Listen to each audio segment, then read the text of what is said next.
Hello everyone. Today through this video we'll try to understand that what things we should keep in mind while writing a story.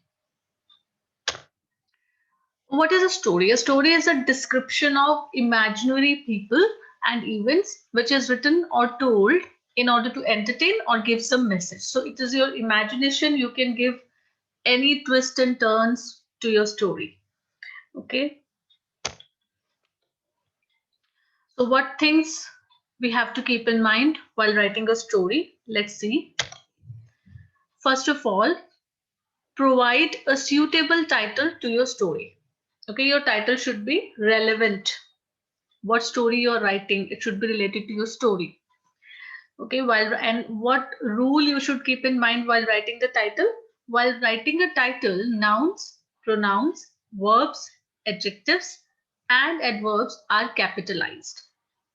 Prepositions, articles, and conjunctions aren't capitalized. So you can remember it with the acronym using CAP. CAP, cap, aren't capitalized, means conjunctions.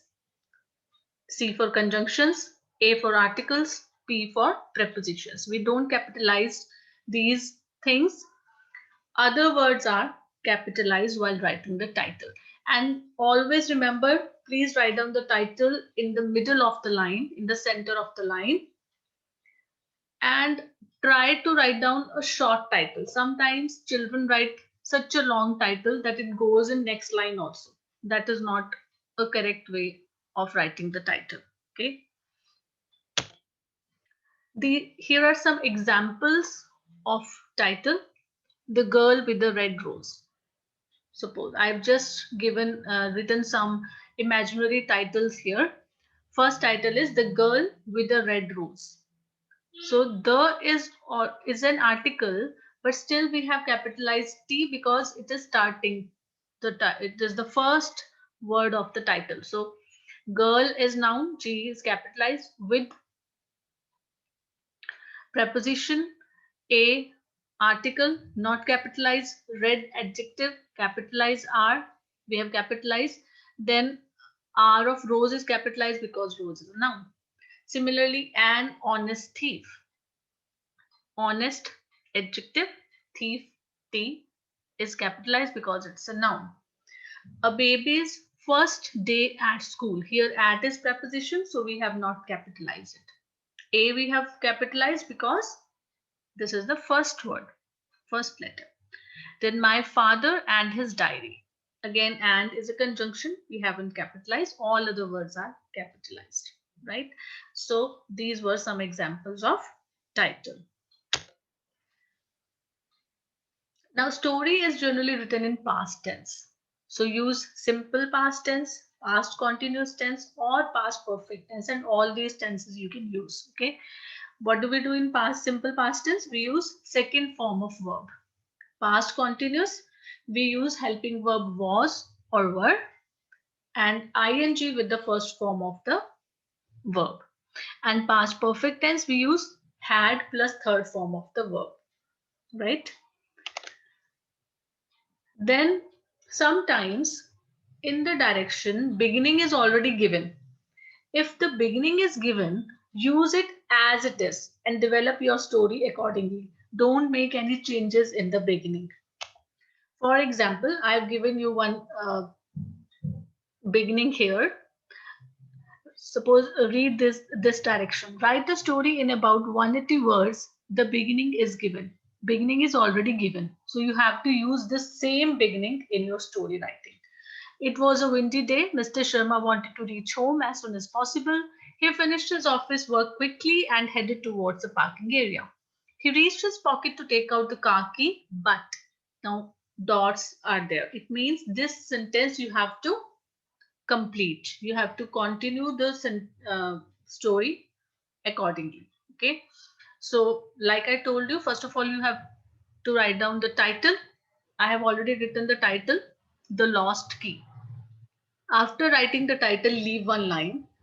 Then copy the beginning as it is. It was a windy day. Mr. Sharma wanted to reach home as soon as possible. He finished his office work quickly and headed towards the parking area. He reached his pocket to take out the car key, but He could not find it there. He checked his all the pockets, but all in vain. Right?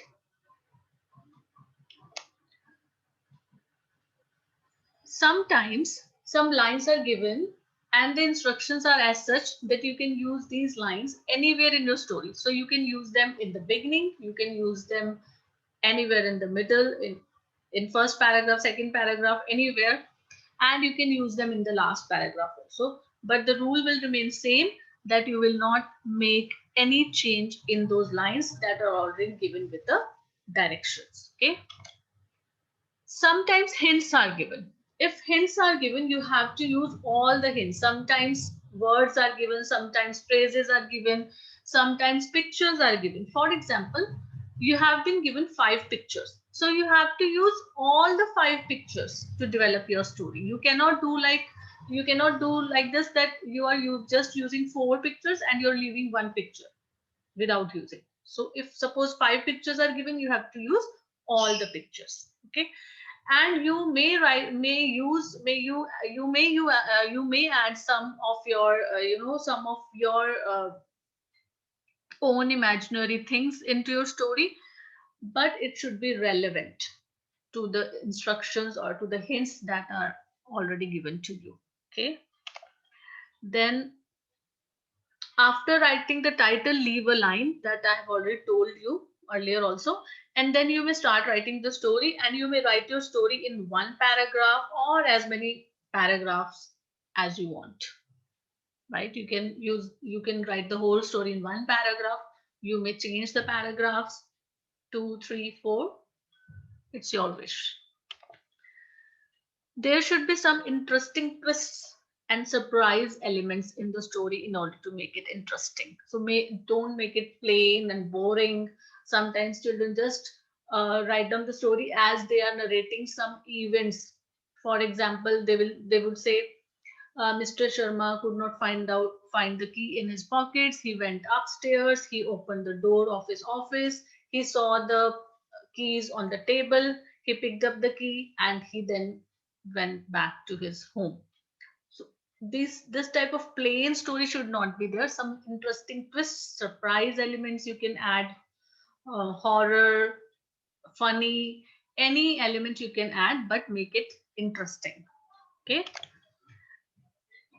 Then try to write short sentences. By this, what I mean, that sometimes some children, what do they do? Some children, what do they do? They just keep on adding more and more sentences to the first sentence by using the conjunction and. For example, Mr. Sharma could not find out the key. He went upstairs and he opened the door and he found the key on the table and he picked up, like this. So these type of sentences should not be written. Try to write them short sentences. Then you may use 2 or 3 dialogues and interior monologues to make your story more interesting. What are these? Let me show you. This is an example of interior monologue. I'm just continuing the same story, The Lost Key. It was a windy day. Mr. Sharma wanted to reach home as soon as possible. He finished his office work quickly and headed towards the parking area. He reached his pocket to take out the car key, but he could not find it there.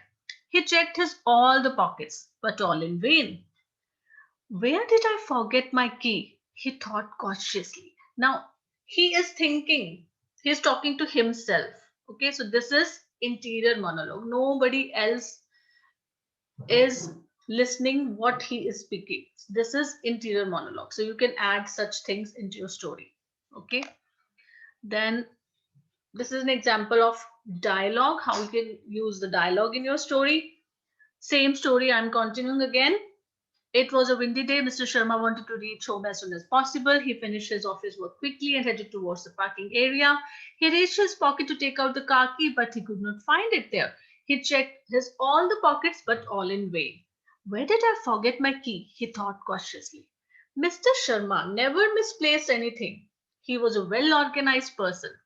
Like every day, I hung the key on the key holder. How come I forgot the key to take the key today? he murmured. Again, an example of interior monologue. Okay.